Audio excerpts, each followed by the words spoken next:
Everybody, this is Hondo Carpenter, your Las Vegas Raiders beat writer covering the Las Vegas Raiders for Sports Illustrated. I'm your beat writer, also the host of the Las Vegas Raiders Insider podcast. It's good to be with you today. Thank you for joining us wherever you are. Day one of mandatory minicamp is over. This is a recap of mandatory minicamp day one. There are several things we are going to discuss today. Number one, when you're not in pads, and that is how the game is played. You're looking at chemistry. Now, there's a difference between camaraderie and chemistry.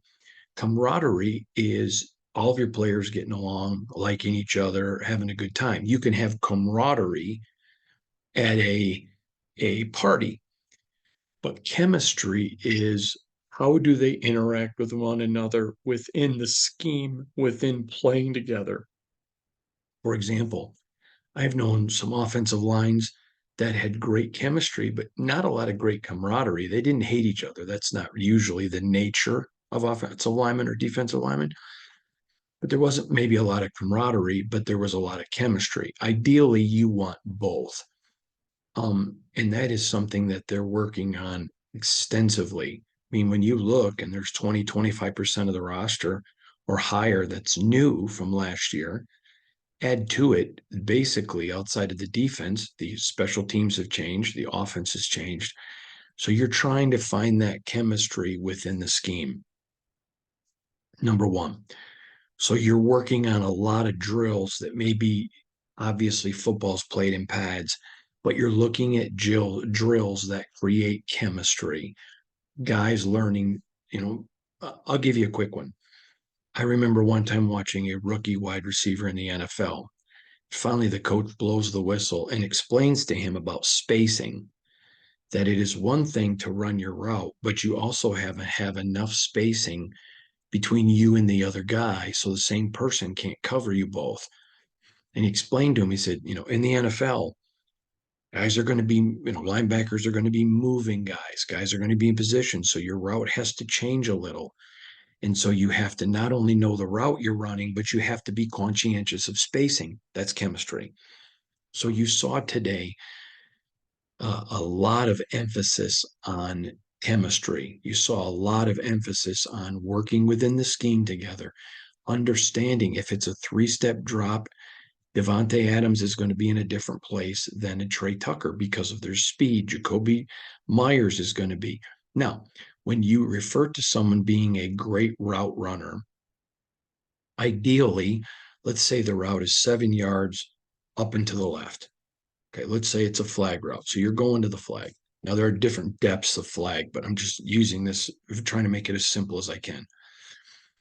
There are some guys, when you get to 7 yards and you've got to make your cut, if there's a linebacker there, we'll go high or go low around him. And then he's going to try to block them. And then how quick do they get to the spot? A great route runner is a guy who can still get to his spot quickly, regardless of what's in the way. Nobody in this league has perfect routes that they get to run. You say, well, Hondo, after, the yardage, after the 10 yards, they can't touch them. Well, they can't, but if they're standing in a place that disrupts the route, that's perfectly legal. So there's all of that. There was a ton of work at chemistry with the quarterbacks and wide receivers and other people. There's chemistry with the offensive line. Okay, Dylan Parham for his first 2 years has been outstanding. I'll tell you a funny thing. I think it was an email or somebody called me out for saying that I think Dylan Parham's going to be here 10 years and it's going to be like an Art Shell, Gene Upshaw guy. You lose all credibility. Okay, then don't listen. But if you listen to the program for any time, I was told that by Raider great and people within the organization that talked about. I mean, the guy comes in and has started and been a starter his entire career. And he's so good, they're able to move him to the right side to help a younger Thayer, not younger than him, but a young Thayer Mumford. Okay. He's showing is he at Gene and Art's level now? No. But if you think I lost credibility, don't listen. But the point is, that is what they see on the interior. And that's my job. My job isn't to worry about what fans think. My job is to bring to you what's being thought of in the building. And so, but Dylan Parham, as skilled as he is, as good as he is going to have to learn chemistry on the right side with Thayer. He had it with Colton. He had it with Andre James. Now, is there any concern that he won't get it? No. But still, whether it's concern that he'll get it or not, you have to have the reps to work on that. So that is one thing that has been very, I think, encouraging if you're a Raider fan, should be the attention to detail. I want to go back because Josh McDaniels, and I believe a lot of people around the Raiders and around the NFL now would disagree with this. But when Josh McDaniels came to the Raiders, he was considered and called by multiple people in the NFL an offensive savant. Okay. Obviously, a lot of people are going to disagree with that, but it's the facts. And he was a great attention to detail person. The longer I watch AP, especially now that he has his own staff, I am incredibly impressed with his commitment to details. I asked, I think it was Scott Turner, the passing game corner, but it may have been Rob Leonard, about the big screens that are on the side of the field. By the way, several of you have asked me to put pictures out of those big screens. I put that on my X, formerly known as Twitter, and on my Instagram, my IG, so you can go check them out there. But now they're coaching on the field immediately. And so if there's something, if they're taking a water break, they can run over to the screens and show them. Yeah, it was Scott Turner. I apologize. And you can show them everything going on right now. Detail, detail, detail. And they're making the most of the time on the field. Here's why. But Josh McDaniel had an hour and a half practice, and he would get a ton in. And then they would have to go to meetings where they may sit there for 3.5 hours and go over every minor detail. Here, still an hour and a half practice. They correct it quickly. So then when they get inside, it's an hour and 15-minute practice. I mean, meeting. It's not, it's not weighing them under. Quick example. I love working for Sports Illustrated. My bosses, I have tremendous bosses and I work for a great company. I'm really blessed. I am not saying that to you because it's who I work for and I have to. I don't have to at all. It's because I genuinely believe it. If I didn't believe it, I just wouldn't say it. One of the things I love about my company is they understand a lot of companies have meetings to plan meetings. They don't do it. And if they say we're having a 15-minute meeting, at 14 minutes, they're wrapping it up. If it goes 14, that is the AP approach. He goes, hey, let's do as much of this on the field as we can. It's 109 degrees today. So when we get into the meetings, we can certainly teach and do what we need to do, but let's get them out of there quicker. Let them go to the weight rooms, let them eat, whatever. Then they can have the camaraderie. See, you want both. You want camaraderie and chemistry. And that is the focus of this mini camp. A lot of talking, a lot of communicating, a lot of it. I don't even know. I don't even know how many older players I watch talking and teaching and communicating. I mean, that's invaluable.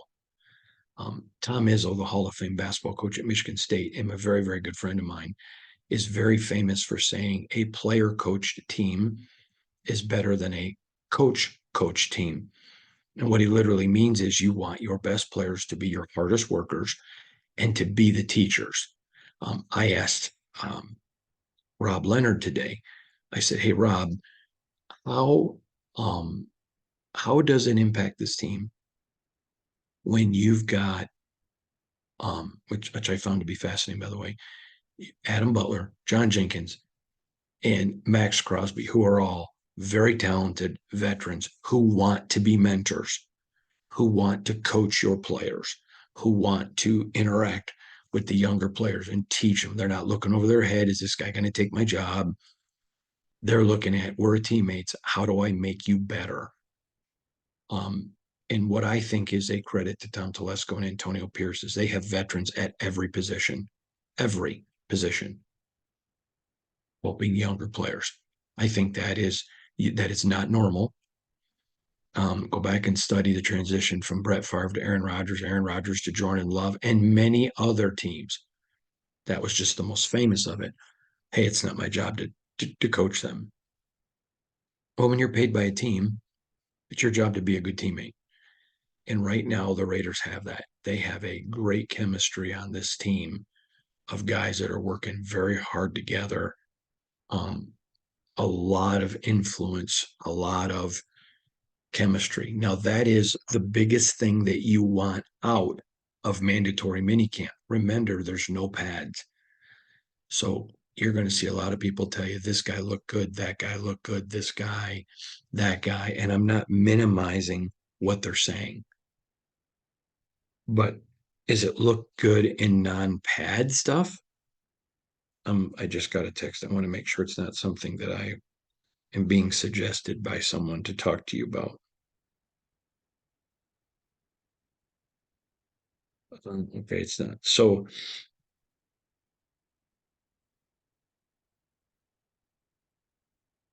it's something I'll address tomorrow.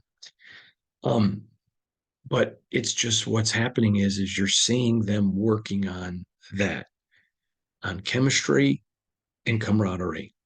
Now, you may remember I've told you this story after OTA about Antonio Pierce is watching a drill. Player does something well, and he reminds him, see what happens when you listen to your coach. I didn't tell you who that player, I mean, who the coach was, because I wanted to wait and be able to ask him. And so today I asked Rob Leonard about that. And he talked about it's fantastic when you're constantly breeding with your players and getting that breeding inside your culture of we trust each other. And so it's AP letting the guys know, see, I trust Rob. I hired him. I believe in him. You listened, you got rewarded. And that Scott said something, I mean, excuse me, Rob said something that got me. He talked about he's been on teams where there wasn't chemistry between coaches. And that's not the case with this team. Everybody is on par with everybody. So you can have an offensive line coach teaching a defensive lineman, and he's okay with it because they're not teaching different things. I've shared this story before. I'll tell you again. Or I had an offensive coordinator on a team I covered tell me how terrible the defensive coordinator was. The defensive coordinator tell me how bad the offensive coordinator was. And then you wonder why your team doesn't have camaraderie or chemistry.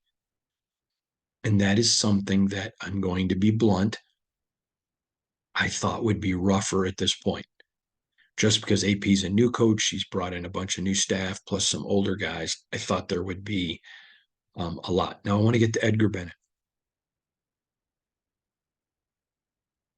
Edgar Bennett spoke today, and you may remember when they promoted AP to interim coach, it came down to do we, when I say we, I'm referring to the Raider voice, do we promote Edgar Bennett or Antonio Pierce? Clearly, they made the right move. But for Edgar Bennett, who remains wide receiver coach, they bring in another offensive coordinator.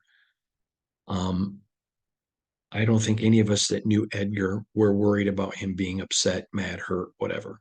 I don't think that was even remotely a concern. But he is such a first class human and a great football coach. He really is a great coach. And just listening to him discuss the team, the concepts, and his genuine respect for Getty.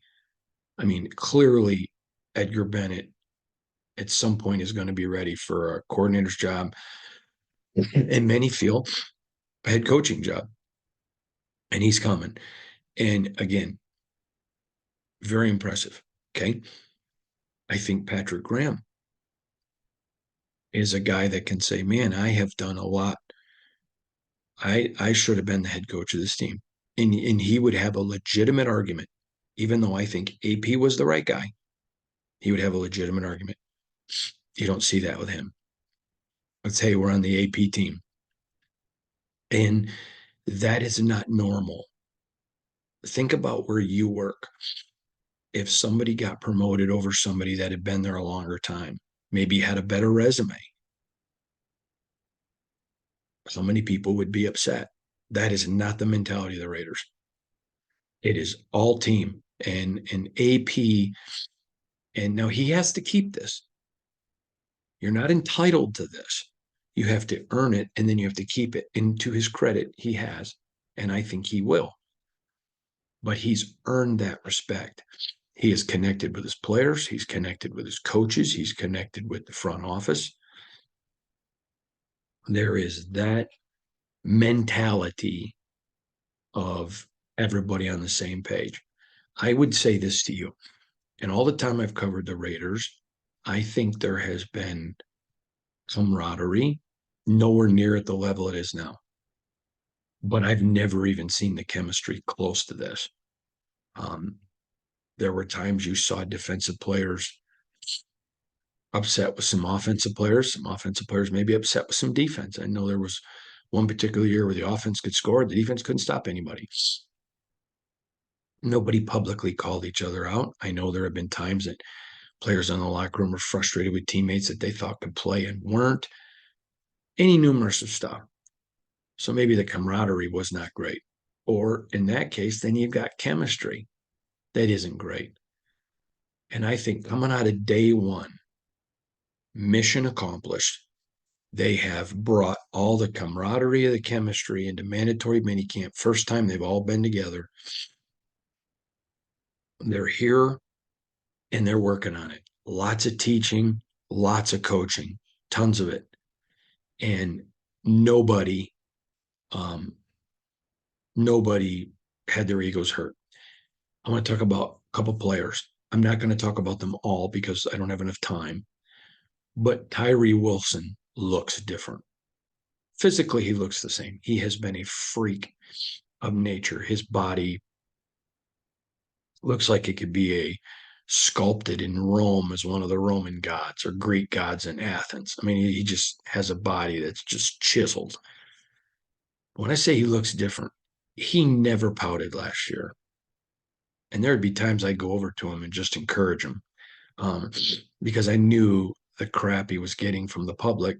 And even though I had reported they knew he wasn't going to be healthy, people just sent barrage after barrage at him.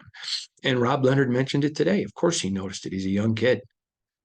But he was walking around today with confidence. He was walking around. He knew where to be. He was comfortable. You could tell he's healthy. His smile was back. Football was fun for him today. That really stood out for me through this offseason. Football's fun for him. And I think that's pretty cool. You see it with Aiden O'Connell. It's a full competition, but he's playing like a guy. It's mine. I'm leading it. I'm on my horse with my sword and I'm leading the cavalry. You could just tell. You could just tell. And there, again, several other players. I think Byron Young is a guy that needs to get some confidence, but I think he's going to be all right. I know a lot of people just, first year over. That's so ridiculous. He's coming. So day one, mission accomplished. Chemistry, camaraderie. I appreciate y'all. Follow me on IG when you go to @HondoSR, X formerly known as Twitter, when you go to @HondoCarpenter. And please, please, please, please, please, if you're wondering, please, go to si.com/NFL/Raiders for all of our Raiders coverage. Thank you all for being with us. God bless you. And you have a terrific day.